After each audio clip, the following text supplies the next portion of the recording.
What's going on, guys? It's the 5 Hours podcast with me, Suddy. This is Sham. I bring you another episode of the Euro 2021 fixtures. So we'll be selecting a few really good fixtures, and we're going to talk about them pre and post as much as we can. But first, let's talk about what happened the weekend with Christian Eriksen, man. It was a horrible sight. Yeah, he literally just walked to the ball, and then as he passed it, he just collapsed. It was shocking. The captain, Kaya, was a hero, really. It was a little bit comedic. It was a little bit comedic because he kind of like tripped as if he was like faking a dive, and the ball hit him in the face off like a throw-in. So the doctors came out and said he had a cardiac arrest, which is quite strange because someone of his age, in his 20s, and someone of their age, like high-level athlete with a heart condition, usually should be picked up in medicals. I mean, he would have done one at Spurs, he would have done one leaving Spurs, Inter Milan, so on and so forth. It's strange they didn't pick something up, so it just might have been. I was reading up on it, and it could just be just a freak accident where, it's something that can't be picked up on an echo, which is like an ultrasound of the heart, imaging of the heart. But look, the captain Kia, he came on, put him in a recovery position.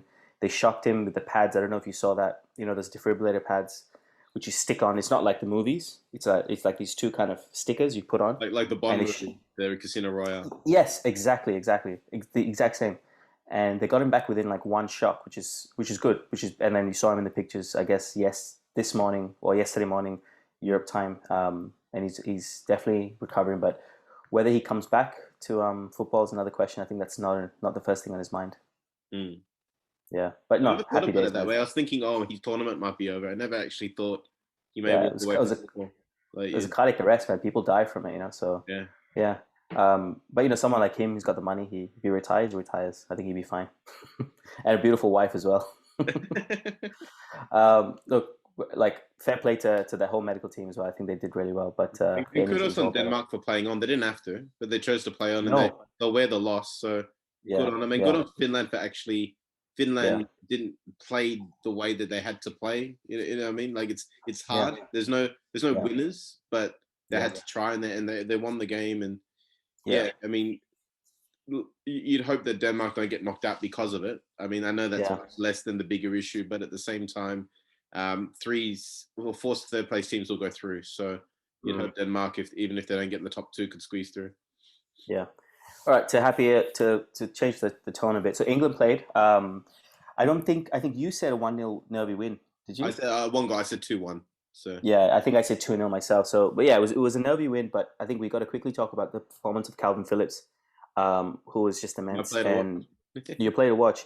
And I was just saying to you before the video, I think because he's at a Bielsa level of fitness, that's going to. And I would like to see other Leeds players throughout the tournament to see they play at a higher level than anyone else. I have to go look at who's playing where, but Patrick Bamford's not playing for England, so I've got to see other players. But he was immense. Might get a game for Spain. Yeah, it's the only one I can think of. Yeah, exactly. And the way he moved. Well, England were doing the thing that England did that they don't usually do was there was a lot of supporting runs. But if you saw that dummy run that I think Harry Kane made before Sterling went into the space for that ball, it was a beautiful ball. It was a beautiful run and a good finish. Very uncharacteristic of Sterling to finish like that under pressure. Did it well, put it away, and England win their first ever opening game at a Euro ever. It's interesting. I actually don't think Sterling played very well, but he took his chance.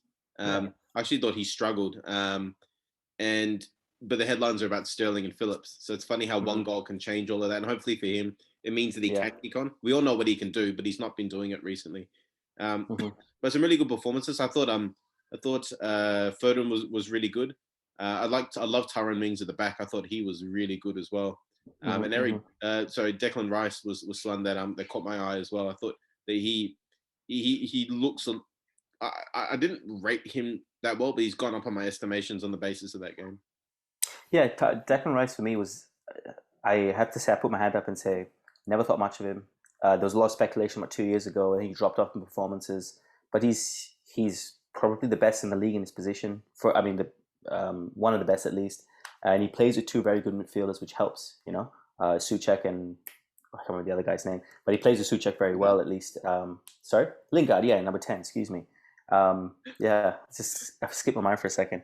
But look, overall, good start by England. My team to pick for the tournament, and we'll move on now to your team to pick for the tournament: France versus another favorite, Germany.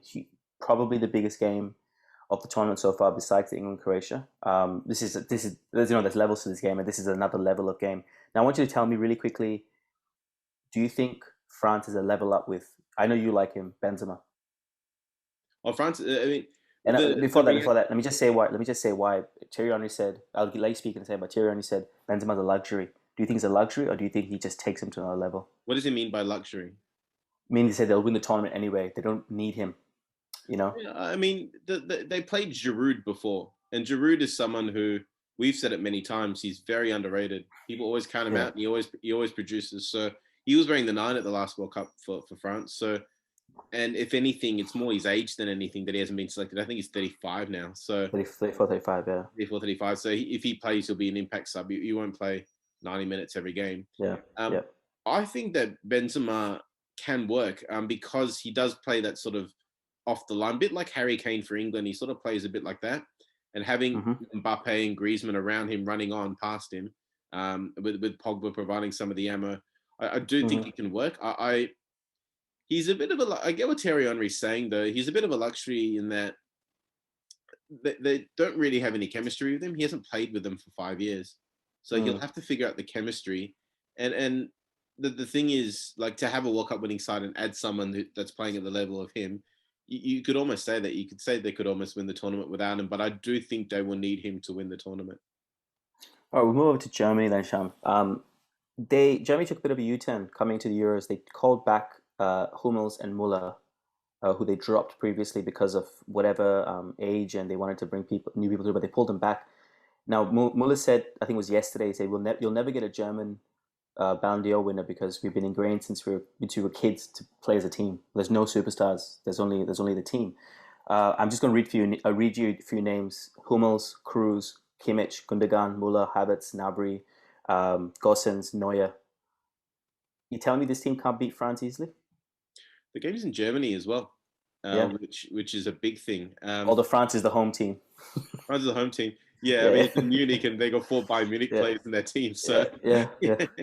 but yeah, it's interesting. It's a very good team. I think that they've got gaps at the back and up front. I think the midfield's incredibly strong. They haven't even got Goretzka, who's not playing this tournament because of injury. Yeah, he's not. He's not. And he had immense player, huge player, really good player, and a type of player that would love this game.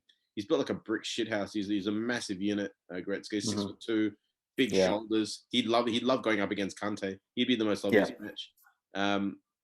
It does take away of that bit of thrust from the midfield, but Gundogan's played that role for City this season, so I think Gundogan's there. Germany's an interesting one because they did terribly at the 2018 World Cup. They won the only game they won in the last minute with a free kick, and they lost the other 2 games. No one batted an eyelid when they lost to South Korea 2-0. Everyone's went, oh, okay.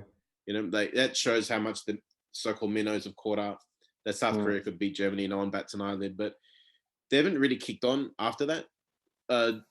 Joachim Low was trying to move the team on, but they haven't really been able to. They lost to North Macedonia, which was a shock to everyone. They brought these guys in. They scored 7 against someone really small before the World Cup. That was San Marino, Malta, one of those. Yeah, one of those teams that you'd probably expect to beat 7-0, but they had 7 different goal scorers. I do think at their best, like if I'll put it to you this way, I think France have a bit better chemistry at the moment. I think that if this game was the 3rd game in the group stage, I'd give Germany a much better chance. Given it's the first game of the tournament, I just think that France's chemistry is a little bit better than Germany's, and I think that will help. The further on this German team get in the tournament, the better they will be. Why? Because they're German. That's what Germans do. It's that old famous Gary Lineker saying, you know? Yeah. Do you know that one? He said, "Football's 22 men running around the pitch, and at the end, the Germans win." Well, speaking of, as much as we both probably think France could take this one, wouldn't say easily, but they probably are favorites to win this game. For me, Lloris, poor season with Spurs. He's just not been the same guy from 3 years ago now at the World Cup. For me, France have a very, very good team. I'm just going to read out the lineup here: Hernandez, Mbappe, Varane, Pavard in the back, Tolisso, Kante, Pogba. Kante and Pogba have never lost a game played together. Griezmann, Mbappe, Benzema. Obviously, this is a kind of predicted lineup. The only flaw I see in that team is Lloris, and with a player like Muller, who they call him they call him the what do they call it? The purveyor of space. That's the German term. I think they call it. Raumdeuter, yeah. They put like the kind of he takes advantage of space, and I can see Lloris getting caught out with someone who can move very well.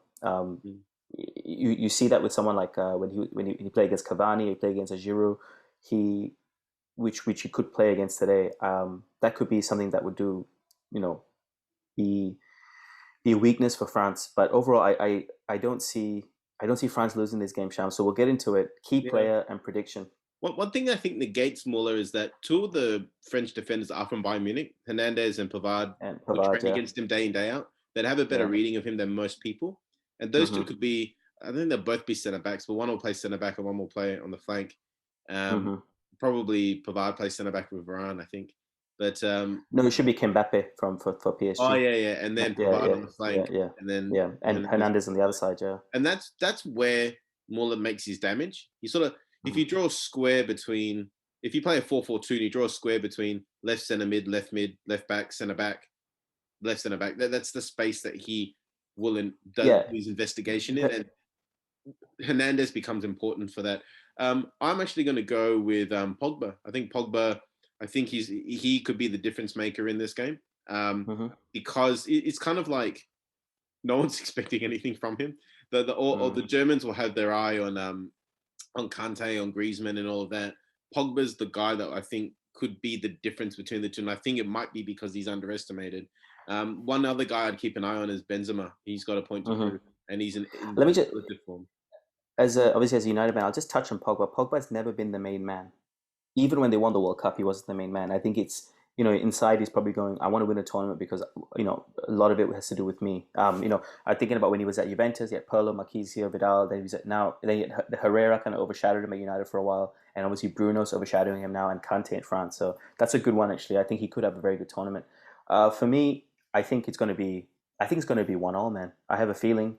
I think Kimmich, for me, is the guy to watch. Kimmich, for me, is the best at what he does in the world right now. He's just a classy midfielder, very good player. Pep goes on about him when he was in his he's that modern day 6, isn't he? But he's a bit more than that. Just to call him a 6, I think, is a bit. He's somewhat of an upgraded version without the snarl, I like that. Classy Roy Keane. Yeah. All right, perfect. I'm going to go 1-1 as well. I think that the France, Germany, and Portugal are the 3 winners of the last 3 big tournaments, and they're all in the same group. So I think that they won't want to concede anything to each other. I think whoever is 2 of those teams will play each other in the last group stage. I don't know who it is, but that will be a cracker of a game. Absolutely. I think it'll be France and Portugal playing each other in that 3rd round. So we'll see how it goes. But I think that this is, if it wasn't in Germany, I'd say 2-1 to France. But I'm going to go 1-1, just giving it to Germany in Munich. I like that. Any closing thoughts, Sham?